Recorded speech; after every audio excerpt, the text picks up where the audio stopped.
première nuit blanche a été pour moi une expérience incroyable. De voir une telle communion avec le public si nombreux et de le voir attendre la musique, de la vivre avec moi et puis surtout cette réaction incroyable d'avoir eu ces 9 bis, cette heure avec tout le public debout à la fin. C'était fantastique. J'ai pu aussi recueillir pas mal de commentaires du public parce qu'on a beaucoup échangé, de voir justement comment à nouveau proposer une autre programmation qui puisse aller beaucoup plus dans le sens du public, sachant que le public parisien est maintenant en attente d'un tel concert hors norme qui lui permet comme ça de rentrer, de sortir à sa guise et ainsi de visiter l'œuvre d'un compositeur.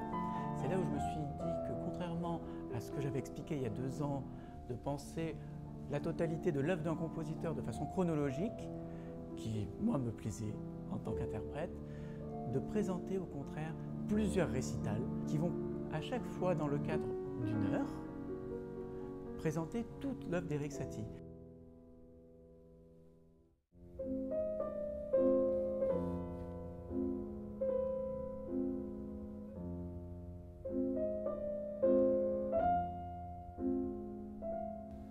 Si je devais faire un rapprochement entre le courant minimaliste et l'œuvre d'Erik Satie, on pourrait dire que Satie est d'une certaine manière le grand-père du minimalisme, sachant que c'est une œuvre qui s'appelle Vexatio, qui est donc une pièce que l'on doit répéter 840 fois, qui a été présentée par John Cage et dont les plus grands étaient présents et qui après a donné forcément naissance d'une manière ou d'une autre au courant répétitif, au courant minimaliste.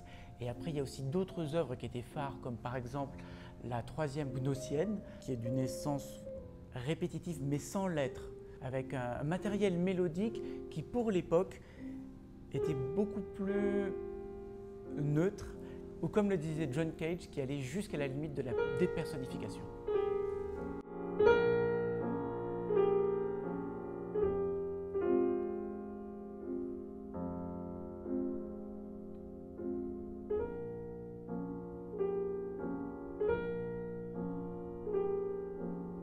La salle Pierre Boulez, pour moi, était une expérience incroyable. L'acoustique y est vraiment rêvé. J'avais lu beaucoup de choses et forcément, une si grande salle, on pouvait se demander comment elle pouvait sonner. Et j'ai été étonné de presque me sentir à la maison quand j'étais sur scène. C'est-à-dire que l'acoustique était tellement bien que finalement, je m'y entendais vraiment bien. Le son n'était pas perdu, le son me retournait.